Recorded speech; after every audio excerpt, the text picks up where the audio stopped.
Becoming a millionaire is about habits and math, not magic. I'm a millionaire at 32 and I follow a specific blueprint that I'm about to share with you. Welcome back to my channel where we're building wealth to live life on our own terms, one money move at a time. I'm Rami, an investor on track to retire in my early 40s, and I share weekly tips to fast track your way to financial freedom without sacrificing the luxuries you care about along the way.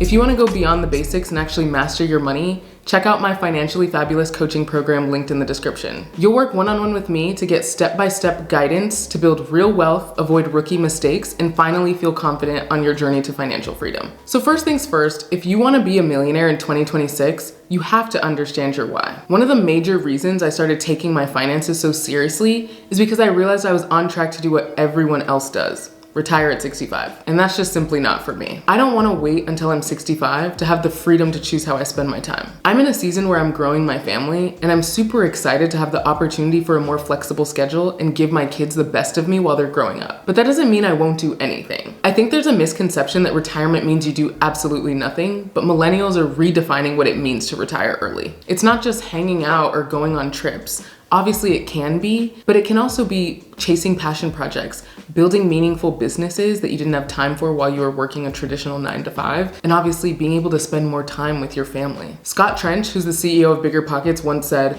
"Financial freedom is the opportunity to choose how you spend the best part of your day during the best weeks of the year, during the best years of your life." It really is that simple. So reflect on what's important to you. That's going to be your motivation as you try to achieve millionaire status and beyond to give yourself the opportunity to live life on your own terms. Number 2 is know your numbers. This is a super crucial step in the process. A few years ago, I had started investing and I was doing seemingly well, making good financial decisions, but I had no idea what it was actually leading to. I didn't know my numbers, so I couldn't see the bigger picture. This means first, calculating your net worth, or your assets and everything you own, minus your liabilities and everything you owe. This will help you plan for the future. I use Monarch, which connects my financial accounts and automatically tracks my net worth and all of my expenses in one place. From the balance on my credit card to how much is in my 401k, it's all there, and it's super convenient to look at everything in one view. I'm linking it in the description. It's also great to calculate your FIRE number, or financial independence, retire early. That's how much you'll need to have invested to be able to retire and not depend on an income. And this will help you figure out when you can actually do so. I'm linking my video on how to calculate this above. Number 3 is set clear goals and milestones. It's easy to fall into the trap of overspending if you don't have a clear way to measure progress along the journey. What is your overarching money goal and how can you get there? Maybe you want to have $1 million invested in the next 20 years. What are the specific steps that you need to take to make that a reality? Is it having your first 100,000 invested in the next 5 years? You need to put pen to paper and make sure that you develop smart goals and ways to measure progress along the way. 4 is make a spending plan. It's really important to understand how you're allocating your money and make a plan for it. I'll be honest with you, I hate budgets. I used to never follow one, but I saw a lot of chaos in my finances as a result. What I've now realized is it's super important for me to be able to see what's coming in, what's going out, and where it's going to. Understanding this allows me to make better decisions with my money and ensure that I stay on track to hit my goals. It puts me in the driver's seat of my future and allows me to optimize my life based on what serves me best. Every dollar should have a responsibility. Some of the responsibilities will include keeping a roof over my head and keeping the lights on, but others will be setting me up to not have to work by the time I'm 42. 5 is super important. Increase income. Becoming work optional involves aggressive investing. 2 ways to invest aggressively are either by cutting back on most expenses, so no vacations, no fancy dinners,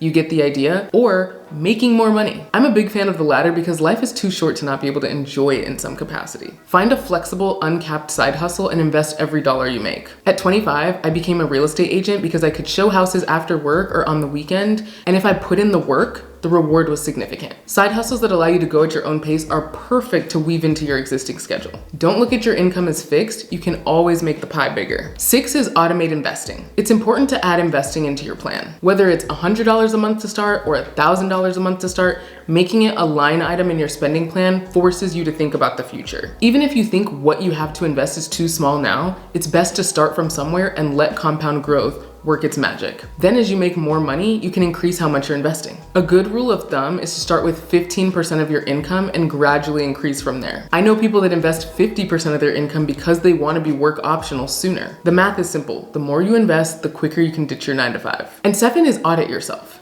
Figure out if your plan is working and make the right optimizations. I do this every month. I look at what I spent and make sure it lines up with what I had planned. And then I think about what's coming up that I need to plan for. One thing to remember is that your spending plan is fluid. It's supposed to reflect where you are in a given season. So some things to look for when you're auditing yourself. Are there payments that you don't recognize? Are there any new subscriptions that you need to account for or cancel? Measure progress and optimize as necessary. And if you keep tracking behind, it may be worthwhile to find an accountability partner. My bonus tip is believe that this is possible. We should demystify the word millionaire. Everyday people become millionaires by incorporating the right habits and following a boring routine. It's not about get-rich-quick schemes or fancy new ways to reinvent the wheel. It's about having the discipline to follow tried and true methods of success. What's one thing you can do this month to set yourself up to achieve millionaire status? Let me know in the comments. If you want to shave years off your journey to financial freedom, don't forget to subscribe and hit that notification bell so you don't miss my weekly tips. Stay financially fabulous.